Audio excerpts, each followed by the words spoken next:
Here we go. Let's go. Here we go. Good morning. Here we go. Folks, look what we got. We got some guests. We are ready to go. Got a couple of guests and we're ready to move. That's right. Everybody, you know what we do. This is the Car Guy Coffee Show. And Let's I am brew. Let's brew. Oh, that's what I should have used.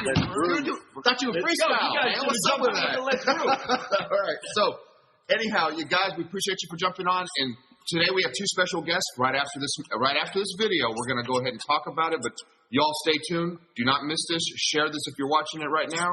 And guess what? It is time.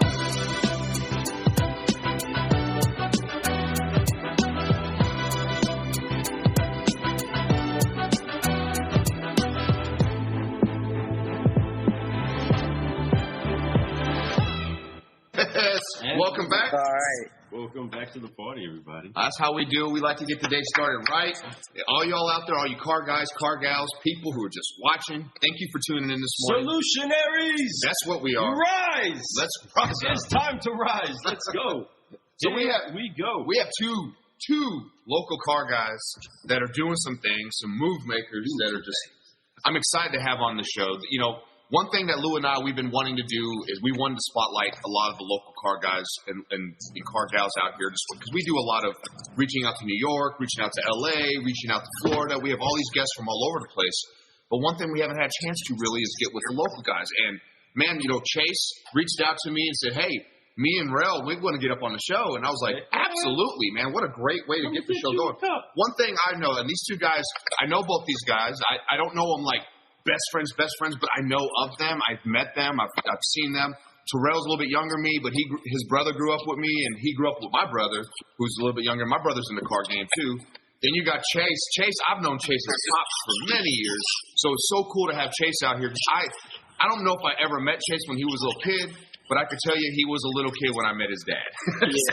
So it's definitely really cool to see him doing his thing, and it's fun to watch these fast trackers come out in this business and have the type of attitude that they have. You know, there's many reasons why guys like Chase, guys like, you know, T could be like, you know what, this business is horrible. I don't want to be part of it. But they both have made decisions. And I had a little conversation with him yesterday, and I'm going to say, you know, Chase made a really good point, and I love what he said. He goes, you know, once you make that decision to treat the car business not like a job, but to treat it like a career, it's a game changer. And he's so right about that. And I'm gonna talk to Chase a little bit more about that here in a little bit because I think that's a great point. So that being said, you got anything you want throwing on that, Lucy? First things first. First things first. You know what's up. What it is that no. Before we get too in depth with getting into the conversation and a cup of coffee with some incredible car guys, we got to make sure that we do what it is that we do to make sure we keep growing. You know what's up. You know what that is, everybody. Join me, incredible car guys that you are. Welcome to the cafe. But first things first, let's go ahead and wipe off the weight of unforgiveness. We're going to focus on what it is that we got to do, and we're going to fly to higher heights than ever before. So join me. Together, let's fly. 1, 2, 3. Forgive. Focus. Fly. Blizzard. Hey, keep growing. Keep growing. All right, let me tell you something, folks. These individuals that are inside of the cafe with us right now are people that have overcome incredible different spots of adversity, whether it's fighting against the system inside of the way that society works. That's right. To help and not to help people, or it's overcoming things physically and overcoming things mentally in order to succeed inside of their field. They are truly solutionaries. They are truly people that are putting to practice today, right now, as we speak, no doubt, the actual ingredients that it takes to brew solutions everywhere that they are. But they're not just kind of doing it; they're doing it successfully. They may not have anybody singing a song to them. They may not have a bunch of people clapping for them inside of a meeting, because the people that they are clapping for them are driving rides right now, right? Those people are clapping every time they put some gas inside of the gas pump. These people are doing what it takes to continue life moving in the right direction because they found somebody that at heart wanted to help them.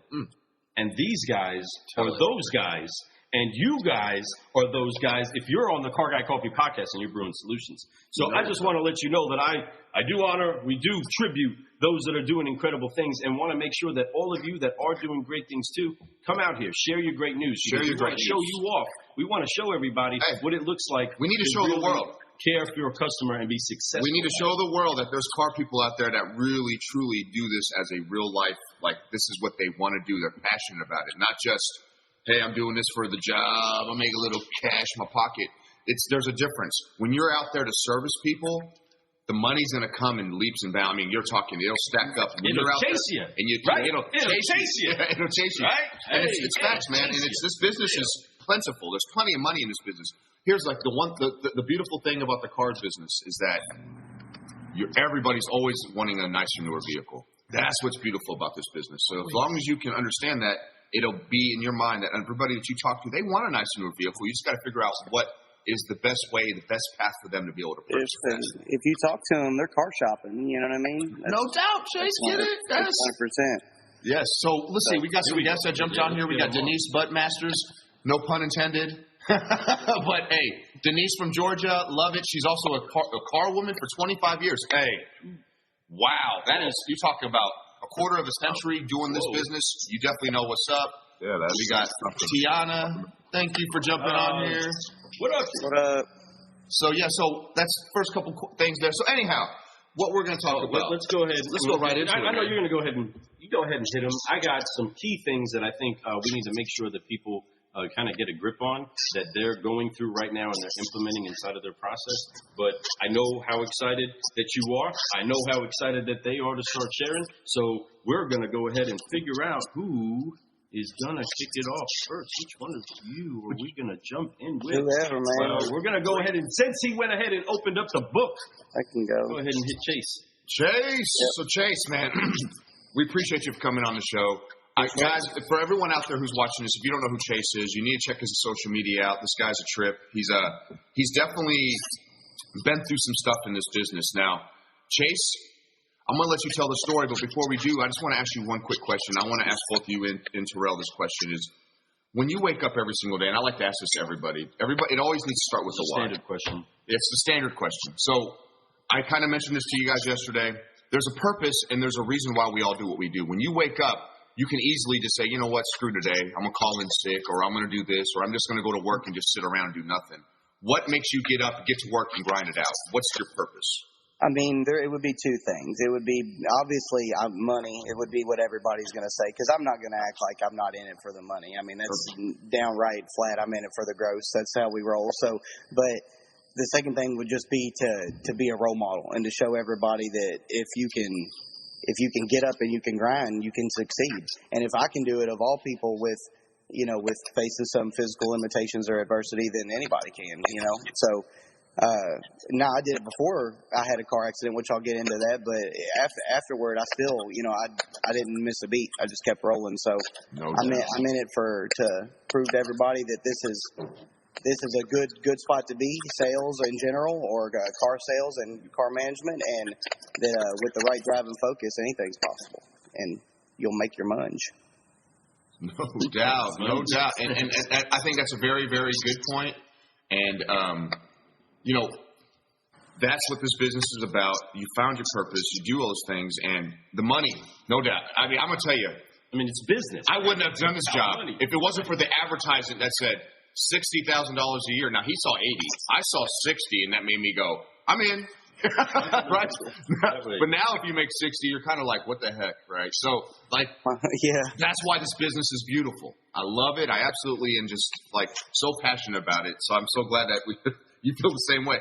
Now, I think that anybody out there who says they're not driven by a little bit by the money in this business, they're lying to you. Or because they would do something completely different. It doesn't. I go work a factory job, 8 hours a day, and I know exactly when I'm gonna get off. What I'm dealing with every day. Hey, if you don't think the car business is fun, then I think you shouldn't be in it. You shouldn't be in it, right?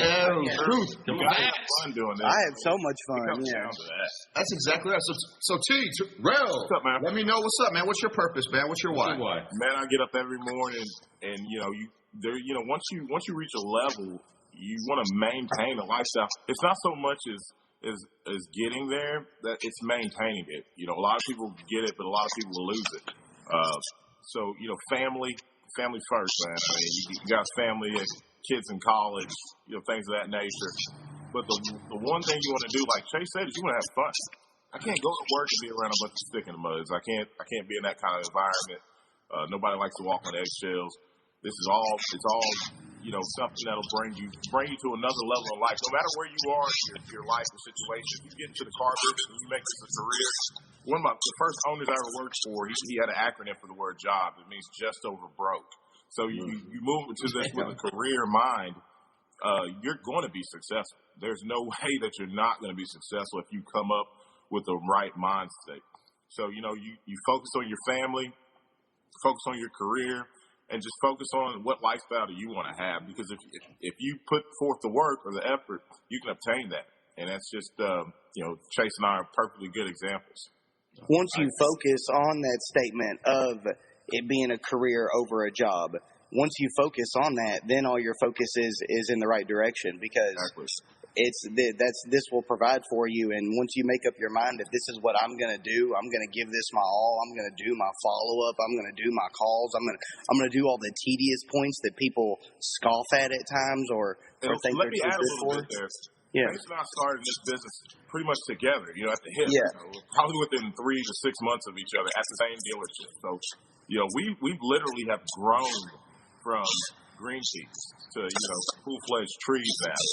if that's What store was that at? Tim Frenchie's.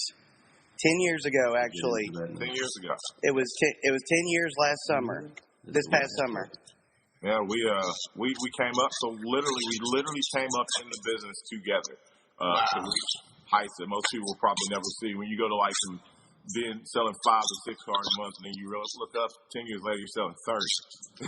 Yeah, So he's exactly right. How does that even happen? And it happens because of that focus. It's because you know you wake up, both feet hit the ground, or if you wake up, your knees hit the floor, you pray to God or whoever.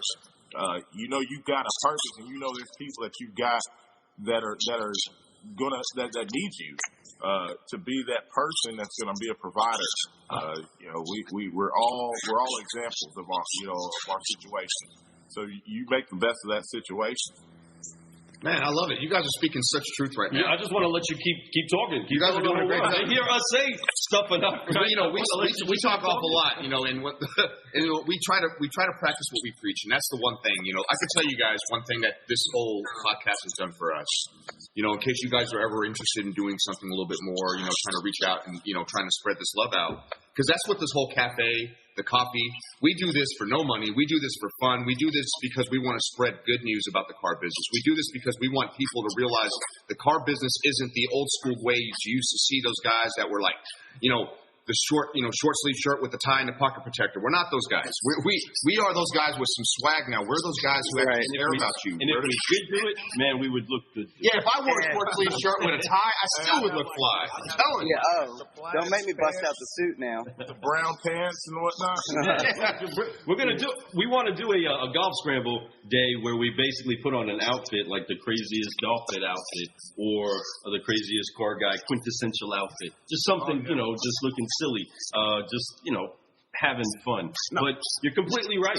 And it's so refreshing because you guys are a different generation as far as your time coming into this business and learning and seeing different things. So we've had the great honor to be around the country, training many different people across the country. It was Tim French who showed up to one of our events and pulled me out.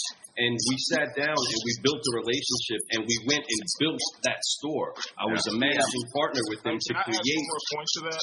Yeah. Look, Tim French Superstore Racks is dissolved, but I'll tell you what, there's probably 11, 10, 12 managers that came from under that wing. Exactly. One location, a small little location. There's got to be at least 11 or 12 managers out there in Hardin County alone. You know, to me, Tim French was a great lesson. You know, it was a great lesson. Yeah, it was like going to D1 college or something. Yeah. Right. It was. What happened? Thanks for that education. I'll tell you. So listen to that point though, real quick, because there's a lot of you listeners out there that don't know who Tim French is. You don't know where it is that we are. You don't really know what it is that we're saying when we refer to these places. So consider this, okay? Consider a place where you've taken a great car guy with some great knowledge, great use of resources, and took those strengths that he had from building up 3 great dealer groups in a region, went into starting his own store, was very connected, of course, with other people that were doing sales all throughout the nation, okay? Sure. Some of the greatest and best people came in and out of our region doing staffed event sales. Many of you know them, the mailers, the flyers. You bring in a team of hosses that come in and they hold down the sale. That's what we did for many of our days in life, right? We grew and it was, in you that. know, and one of those things is, you know, a lot of people, you know, road sales or what have you, those road guys will challenge the dealership. They expect the dealership to lay down. We weren't allowed to. Yeah. That's right. And that, you know, I'm going to tell you something. I'm not trying to, you know, brag a little bit, but, you know, obviously I've been in this area for 18 years selling cars. That location in Ratcliffe, that used to be the Kia store, right? I worked there for many years, making 6 figures as a salesperson like it was nothing back in the, like, you know, early 2000s. Yeah. Beautiful little spot. Tim French was the general manager of the store at the time. So we did a lot of road sales too. So I feel what you guys are talking about. But let me tell you, Hardin County is a special breeding ground for good car people. We got good. I don't know what it is. I don't know why it is. But even before y'all's time, there was people coming up in the business that are just monsters in this business right now still, that are out there either on the road, they're at dealerships now currently. Just like y'all's generation of guys who came up, there's something super special about Ratcliffe. And I don't know if it's because it's a military town, though the military doesn't really affect us like it used to when I first got into business. Right. When I first got in, I had BDUs pulling up on a lot left and right. Now you don't see that at all. I showed up in my second interview with BD. Well, You know what I mean? You know, I remember when Lou showed up, you know, and that's the thing. Like, so the business it's in the area. I don't know if that's what it is, or maybe it's because a lot of us are military children. And we've been around it, so we understand the different cultures and how it is to fit in with people that you've never been around, you know? Oh, yeah. And that's what helped me. I'm a unique person. I think that's what helped me out a lot, too, you know, going, no matter where I sell cars at, it's just being that military background and, you know, traveling, you know, you walk to someone that's Korean, you're like, honey, I see, next thing you know, you've broken the ice, you know what I mean? Boom! You know what's up. And you know how to treat a Korean customer, especially a woman. There's a certain way you treat them, and it's respect, but you let them do their thing, you let them talk their smack, and you just go with it and have fun, right? You understand that they're going to tell you it's too high. Come on now. The person that started this business, mirror of the customer. Chase will tell you, I don't care if a guy pulls up with a rebel flag, that's my boy. Yeah. That's your boy. Your accent gets a little thicker there. You hey, what's up, bud? Howdy, y'all. Terrell ran to those customers. He wanted to up them. You know what? Those are the best ones. The ones that are awkward because you could be like, you don't want to buy it from me because I don't know why. Let me ask. You want me to get you a different salesperson? Hey. You guys, I love it because I do know that you guys have the same type of mentality that Lou and I have when it comes to closing deals. I know you guys are closers, not just car people, but you're closers. You know what I mean? There's not a lot of closers in this business. And to be a closer is a special skill. And honestly, man, Ratcliffe has tons of closers, and I love that. And I love that this Hardin County area has produced so many that are just blow your mind. Don't get me wrong. There's a lot of weak sticks here in this area, too. We all know it. That's why we are proficient at what we do. But I could tell you, you know, we're having you guys on the show because I know you guys are X Factor type guys, and I do appreciate you guys coming on.